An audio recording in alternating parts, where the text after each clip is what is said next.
Welcome students to the standard 10. The subject is the science 1 and the chapter 1 is the gravitation. Here we have to take the topic that is the escape velocity. See, when a ball is thrown upward, its velocity goes on decreasing because the gravitation of the earth.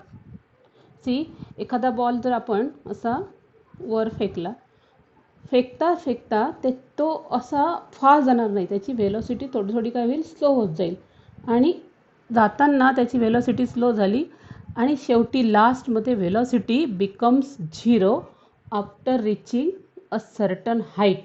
म्हणजे एका certain हाईटपर्यंत गेल्यावर त्याची velocity ही काय होते, 0 होते. म्हणजे इथे जी velocity एकदम आपण जोरात बॉल फेकलाय म्हणजे इथे त्याची वेलोसिटी ही काय मॅक्झिमम आहे. इनिशियल वेलोसिटी ज्याला आपण सुरुवातीचा वेग म्हणतो त्याला यू घेतात, ती काय मॅक्झिमम आहे. नंतर हळूहळू त्याची वेलोसिटी ही काय होते, डिक्रीज. पुन्हा इथे काय होईल, डिक्रीज. इथे डिक्रीज आहे, या ठिकाणी डिक्रीज झालेली आहे. इथे पण त्याची वेलोसिटी काय झालेली आहे, डिक्रीज.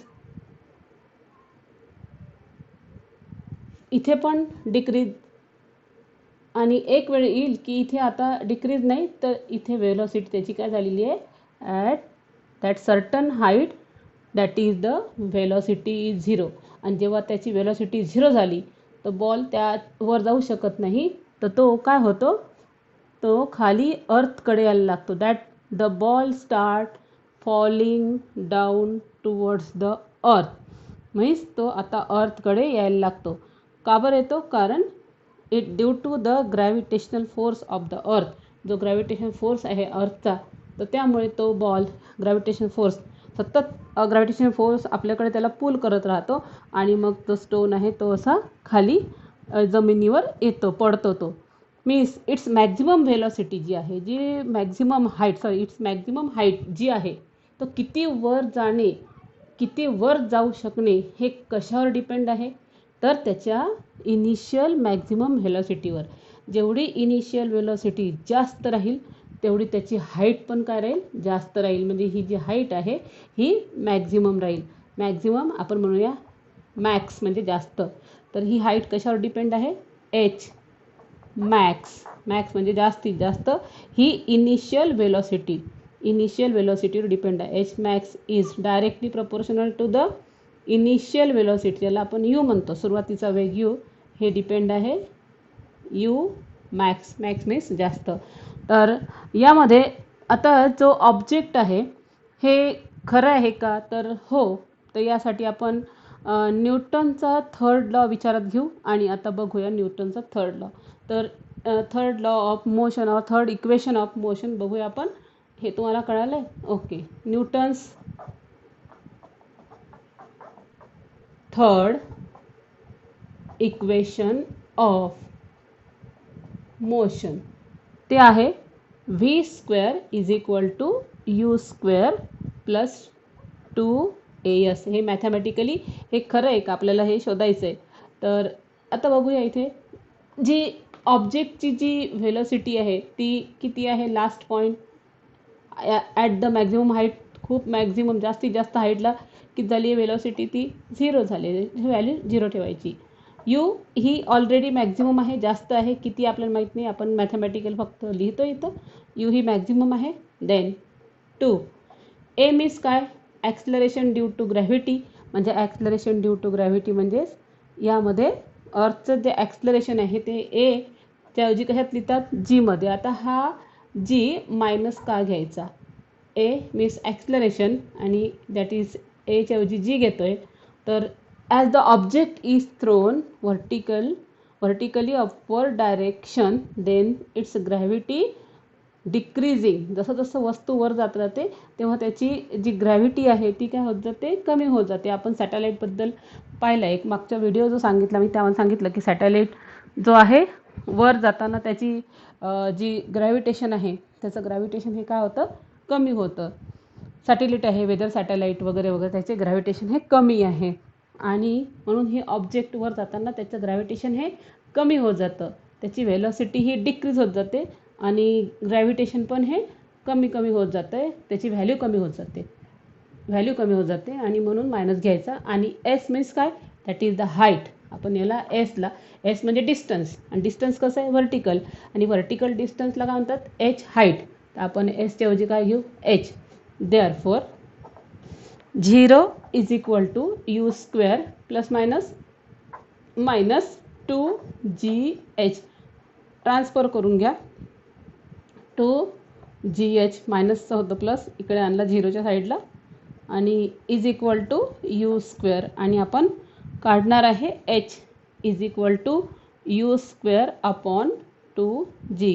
ह्याचाच अर्थ असा आहे की यामध्ये जी हाईट आहे, ही हाईट इथपर्यंत आलेली ऑब्जेक्ट, हा मॅक्झिमम हाईट इथे आला आहे. व्हीची व्हॅल्यू जिथे 0 झाली ती मॅक्झिमम हाईट आहे. ही हाईट ही कशावर डिपेंड आहे, दिस हाईट मॅक्झिमम हाईट. इथे आपण याला एच मॅक्स म्हणूया. इथं हाईट मॅक्झिमम झालेली आहे. ज्यावेळेस बॉल जो आहे इथून त्याची व्हेलॉसिटी स्टॉप झाल्यामुळे तो खाली येणार, म्हणजे इथपर्यंत रीच झाला होता. मॅक्झिमम हाईट ही आहे एच, म्हणजे ही एच काय, मॅक्स, दिस वन. ही कशावर डिपेंड आहे, तर इनिशियल व्हेलॉसिटीवर. म्हणजे इनिशियल व्हेलॉसिटी पण ही काय पाहिजे, मॅक्झिमम. जेवढा जोरात आपण बॉल फेकतोय तेवढ्याच वरती तो जातोय, म्हणजे जेवढं जास्त इनिशियल व्हेलॉसिटी तेवढी जास्त हाईट तो गाठेल, उंची गाठेल. आणि त्याचं ग्रॅव्हिटेशन हे काय होत जातं, त्याची ग्रॅव्हिटेशनची व्हॅल्यू ही काय होत जाते, कमी कमी मायनस होत जाते. मायनस घेतो आपण, व्हॅल्यू काय होत जाते, कमी. Means this height is directly proportional to the initial velocity and inversely proportional to the gravitation. That is inversely proportional to the acceleration due to gravity. म्हणजे ह्याची व्हॅल्यू ही काय होत जाते, कमी कमी कमी कमी होत जाते. ओके, इट मीन्स दॅट आपण बघूया की जी about a particular value of initial value, about a particular value म्हणजे अबाव एक विशिष्ट, अबाव मीन्स त्याच्यावर, above a particular value of initial velocity ball is able to overcome the downward pull of the earth. मग एक विशिष्ट value आहे की त्या विशिष्ट व्हॅल्यूवर, ह्याच्या एखाद्या विशिष्ट व्हॅल्यूवर बॉल जो आहे तो आता जो ओव्हरकम करतो, त्या फोर्सला ओव्हरकम करतो, ह्या फोर्सला अपोज करतो, अर्थच्या फोर्सला अपोज करतो, आणि नंतर तो एस्केप होऊन जातो. And escape the earth for ever. म्हणजे ही खूपच जास्त आहे, एक विशिष्ट व्हॅल्यू आली, त्या विशिष्ट खूप एकदम जोरात आपण त्या फोर्सफुली त्या बॉलला वर फेकलं आहे, आणि त्या एका विशिष्ट व्हॅल्यूवर, त्या पर्टिक्युलर व्हॅल्यूवर जो बॉल आहे हा आता या ग्रॅव्हिटेशनल फोर्सपासून तो ओव्हरकम होतो, अपोज करतो, आणि नंतर तो एस्केप होऊन जातो. म्हणजे ह्या इथे असणाऱ्या या वस्तूवर आता फोर्स ऑफ ग्रॅव्हिटी काम करू शकत नाही, ह्यापासून तो पूर्णपणे मुक्त होऊन जातो, आणि त्यालाच म्हणतात escape velocity. That ball escape the earth forever. कायमचा तो अर्थपासून एस्केप होऊन जातो, मुक्त होऊन जातो, मुक्तिवेग. And will not fall back to the earth. आता तो खाली येणार नाही. हा जो पहिल्यांदा सांगितलं तो खाली काय येतोय की त्यावेळेस त्याची हाईट इतकी होती की त्यावर तो फोर्स काम करत होता, पण एक विशिष्ट अशी व्हॅल्यू घेतली, खूप जास्त जोरात व्हॅल्यू घेतली, मॅक्झिमम जोरात फेकल्या गेली वस्तू, तर त्यावेळेस तो इतकी हाईट गाठेल, इतक्या उंचीवर जाईल की तो या ग्रॅव्हिटेशनल फोर्सपासून ओव्हरकम होऊन जाईल, मुक्त होऊन जाईल, and escape the earth for ever and will not fall back. हा असा खाली कधीच पडणार नाही, तो कुठेतरी तसाच बाहेर राहील, and that is called as the escape velocity.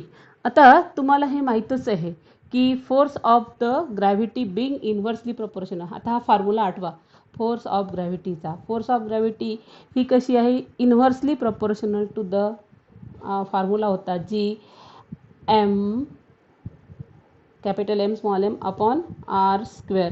तर फोर्स ऑफ ग्रॅव्हिटी हा काय होता, इन्व्हर्सली प्रोपोर्शनल आहे. बघा हे इन्व्हर्स आहे, it is this quantity is present to the denominator, त्यामुळे force of gravity is inversely proportional to the square of the distance. म्हणजे हे जे डिस्टन्स आहे, स्क्वेअर ऑफ द डिस्टन्स, याला हाईटलाच काय म्हणायचं, डिस्टन्स. इथे वर सांगितलंच मी, तर स्क्वेअर ऑफ द डिस्टन्स म्हणजे इथे जे आहे याला आपण म्हणूया RS H तिन्ही एकसारखंच आहे.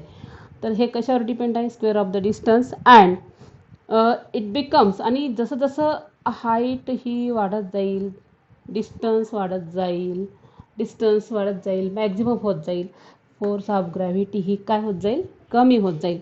आणि एक वेळ अशी येईल की द व्हॅल्यू ऑफ कमी होत चालली, कमी होत जाईल. थोडा इफेक्ट आहेच, कमी होत, पण एक वेळ अशी येईल की त्यावेळेस त्या ऑब्जेक्टवर, त्या बॉलवर, त्या वस्तूवर ही फोर्स ऑफ ग्रॅव्हिटी काम करू शकत नाही. म्हणजे या ठिकाणी त्या वस्तूवर फोर्स ऑफ ग्रॅव्हिटी जी ही ती काय होईल? ही 0 होऊन जाईल. इथे त्यावर काम नाही करू शकत, ती एस्केप झाली आहे ती ऑब्जेक्ट. म्हणजे त्यावेळेस फोर्स ऑफ ग्रॅव्हिटी काय होऊन जाईल? 0 होऊन जाईल.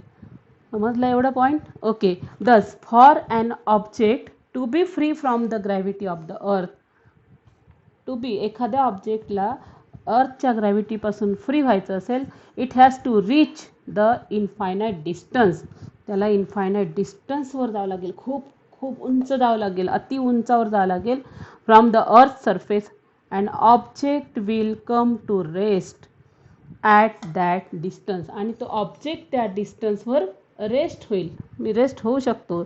अँड तिथेच at distance and will stay there, आणि तिथेच तो रेस्ट होईल, तो तिथेच थांबेल. ओके. तर आपण बघूया, we can determine the value of escape. आता एस्केप लिहिताना कसं लिहायचं? तर एस्केप, ती वस्तू आता मुक्त झाली, ती आता फ्री आहे, आणि पण त्याच्यावर ग्रॅव्हिटेशन काम करत आहे, ते मायनसमध्ये आहे, त्याची ग्रॅव्हिटी जी आहे ती मायनसमध्ये आहे, व्हॅल्यू कमी झालेली आहे जीची, पण तो ग्रॅव्हिटेशन फोर्सपासून मुक्त झालेला आहे. तर ही जी एस्केप वेलॉसिटी आहे, मुक्त झालं आहे, एस्केप वेलॉसिटी, मुक्तिवेग जो आहे, आपण कॅल्क्युलेट करू शकतो. कशाने कॅल्क्युलेट करू शकतो? By using the law of conservation of energy. जे law of conservation of energy आहे, यानुसार आपण त्या वस्तूचा, त्या ऑब्जेक्टचा मुक्तिवेग किंवा एस्केप व्हेलॉसिटी काढू शकतो. बघा कसा काढायचं सांगते मी तुम्हाला. तर बाय युझिंग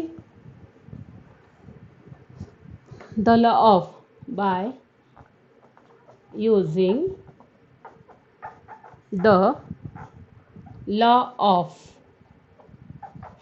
conservation of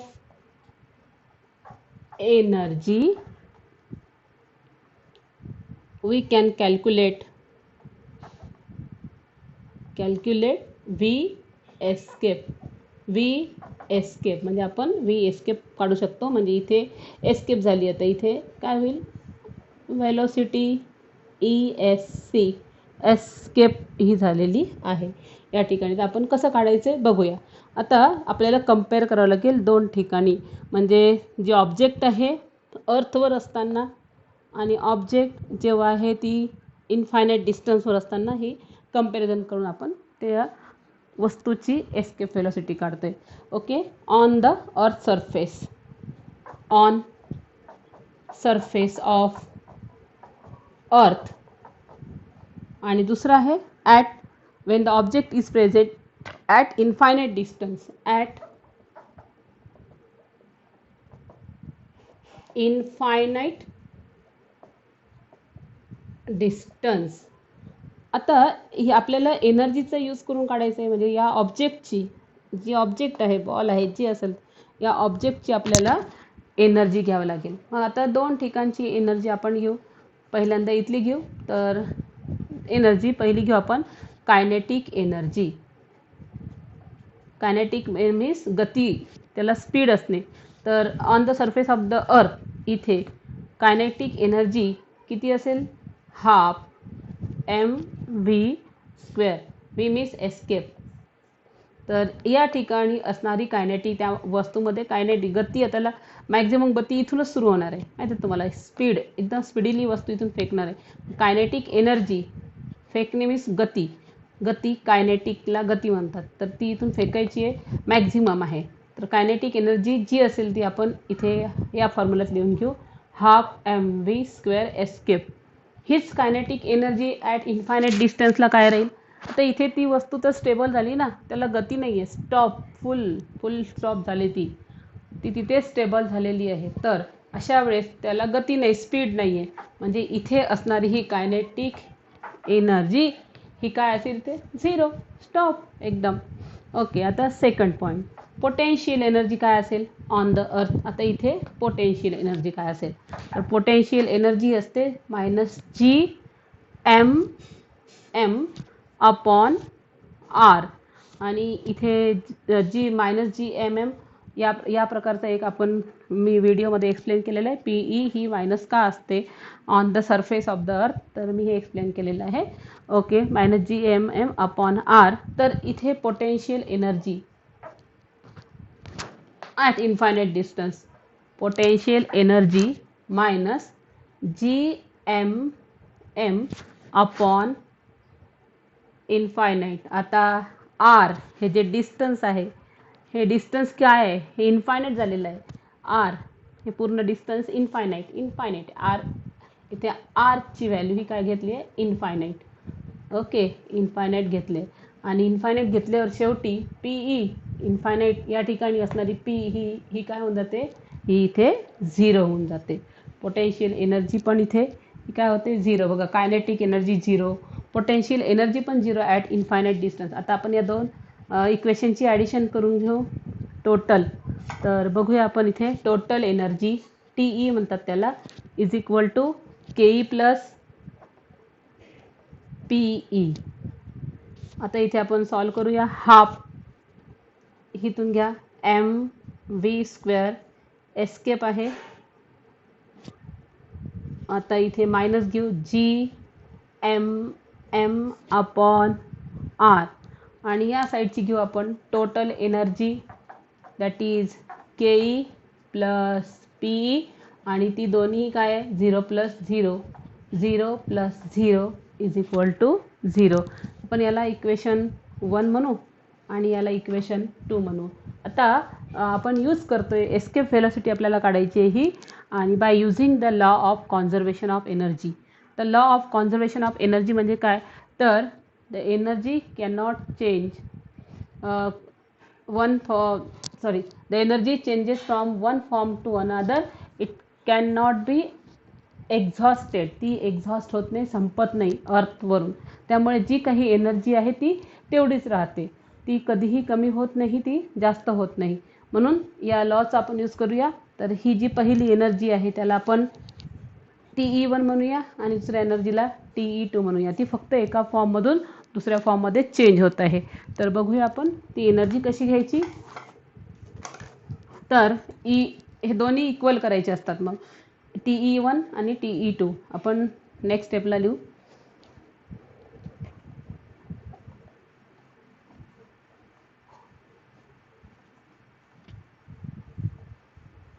आपण काढली होती TE1 is equal to TE2. TE1 आता ॲडिशन करून जी आली ती लिहू आपण. TE1च्या खाली half mv² ESC minus Gm capital M small m upon R is equal to, आणि TE2 ही किती आलेली होती, 0. ओके, देअरफॉर याला आपण ट्रान्सफर करून घेऊ. देअरफॉर हाफ mv² एस्केप, आणि याला ट्रान्सफर केल्यामुळे मायनसचा होईल plus Gmm upon R. Therefore आपण इथे काढून घेऊ v escape v² is equal to, हा जो डिवायडेड बाय आहे तो दुसऱ्या साईडला होतो मल्टिप्लाय, सो मल्टिप्लाय करून घेऊ आपण. 2G ला जाईल Gmm अपॉन आर, आणि या साईडला असलेला हा m. आता दोन्ही साईडला जे mm आहेत ते कॅन्सल करून टाकायचे, कारण एस्केप व्हेलॉसिटी जी एस्केप झालेली या ऑब्जेक्टची जी एस्केप व्हेलॉसिटी ही मासवर डिपेंड नाही आहे. As compare to the earth, mass of the earth, mass of the ball is too less. त्यामुळे ह्या ऑब्जेक्टचं मास गृहीत धरत नाही आणि त्यामुळे ते कॅन्सल झालेलं आहे. Means escape velocity does not depend on the mass of the object. तो किती मोठा आहे किती लहान आहे तर याबद्दल आपल्याला बोलायचंच नाही आहे, फक्त आपल्याला एस्केप व्हेलॉसिटी बोलायचं आहे. तर ही that escape velocity does not depend on the mass of the object. तर बघूया आपण पुढचं. आता आपण स्क्वेअर रूट घेऊन टाकू. Therefore V escape is equal to रूटमध्ये घेऊ आपण 2gm upon r. Next step. आता आपल्याला ह्या जो आहे याला आपण मल्टिप्लाय अँड डिवाइड करूया r आणि r ने. मीन्स राईट हँड साईडला आपण r आणि r ने काय करूया, मल्टिप्लाय. देअरफॉर इथे काय येणार मग, V escape in root that is 2gmr upon r into r square. तर तुम्हाला एक फॉर्म्युला आठवायचा आहे आणि तो फॉर्म्युला आहे as we know g is equal to gm upon r square. हा देखील एक आपण फॉर्म्युला घेतला आहे, असं मागच्या व्हिडिओत मी एक्सप्लेन केलं आहे याबद्दल, या फॉर्म्युल्याबद्दल. तर आपण आता ही व्हॅल्यू काढून g भरूया. Therefore small g v escape is equal to in root 2g small g and here is the r. So this is the formula of v escape आणि आपण याला काढला आहे by using the law of conservation of energy. आणि तो that escape velocity is depend on the square root of the that is the acceleration due to gravity and the radius of the earth. म्हणजे escape हे फक्त कशावर depend आहे, हे escape. तर या हाईटवर पण ते आता डिपेंड नाही आहे, एस्केप झाली त्याला या हाईटचा काही फरक पडत नाही. It's only depend on the square root of the radius of the earth and the that is the acceleration due to gravity, g की या ठिकाणी निगेटिव्ह होत गेलेली होती. ओके, तर हे तुम्हाला म्हणजे ती वस्तू एस्केप झाली इथे, म्हणजेच ह्या आपल्याला फॉर्म्युला मिळाला. या फॉर्म्युल्यामुळे आता मध्ये आपण काही व्हॅल्यूज पुट करूया. Okay, values V escape is equal to in root the value of small g is the 9.8 and the radius of earth is the or distance, this distance of the earth is माहिती आहे तुम्हाला, मागे घेतले आपण 6.4 into 10 raised to power 6. तर इथे आपण लिहू 6.4 into 10 raised to power 6.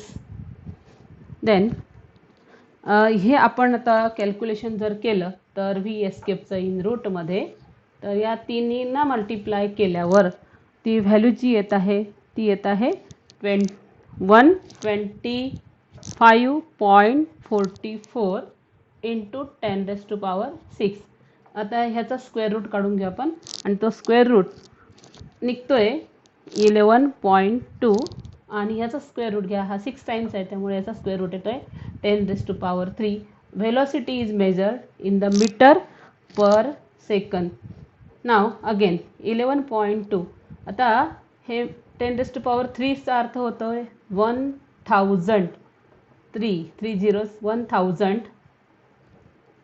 1000 metre per second. परत 1000 मीटरचे किलोमीटर करा तर ते किलोमीटर होईल. 1000 मीटर मीन्स 1 किलोमीटर. आता आपण हे 1000 मीटर काढून घेऊन किलोमीटर पुट करूया. 11.2 इंटू 1 किलोमीटर पर सेकंड. 1 लिहायची पद्धत नाही आहे आणि हे पण नाही लिहायचं, म्हणजे एस्केप व्हेलॉसिटी काय होईल, V S E S C is equal to 11.2 kilometre per second. नाव ही जी escape velocity kilometre per second, तर ह्याच एस्केप व्हेलॉसिटीचा यूज करून बरेचसे जे स्पेसक्राफ्ट आहे जे मूनवर किंवा अदर प्लॅनेट्सवर पाठवलेले आहेत. तर याच एस्केप व्हेलॉसिटीचा यूज केलेला आहे. The spacecraft which are send to the moon or other planets have their initial velocity larger than the escape velocity. म्हणजे अर्थवरून, आता अर्थ आहे आणि अर्थवर इथे मून आहे, तर इथून जे काही स्पेसक्राफ्ट इथे सेंड केलेले आहे अर्थवरून, अर्थ ग्रॅव्हिटेशन सपोज इथपर्यंत आहे, ग्रॅव्हिटेशन फोर्स आहे इथपर्यंत आहे, ॲक्ट होतोय. तर आता इथून एखादा स्पेसक्राफ्ट आपल्याला पाठवायचा आहे मूनवर, तर planet to have their initial velocity, जी इनिशियल व्हेलॉसिटी आहे ना, इथून त्याला सेंड करायचं आहे, ती इनिशियल व्हेलॉसिटी यू ही जी आहे ही जास्त पाहिजे. कोणापेक्षा? तर एस्केप व्हेलॉसिटीपेक्षा. म्हणजे ही खूपच जास्त पाहिजे, तरच ते ऑब्जेक्ट काय होईल, एस्केप होईल. म्हणजे बाहेर त्याला ग्रॅव्हिटेशन फोर्सच्या बाहेरून त्याला बाहेर पाठवायचं आहे आणि मूनभोवती त्याला इन्स्टॉल करायचं आहे, त्याला रिव्हॉल्व करायचं आहे. तर त्याची इनिशियल व्हेलॉसिटी ही ह्याच्या एस्केप व्हेलॉसिटीपेक्षा, म्हणजेच VESC एस्केप व्हेलॉसिटीपेक्षा इनिशियल व्हेलॉसिटी ही काय पाहिजे, जास्त पाहिजे. So that they can overcome the earth's, so that they means that spacecraft they can overcome the earth's gravitational attraction and can travel to these objects. म्हणजे अशा प्रकारे ते travel करू शकतात, बाहेर जाऊ शकतात.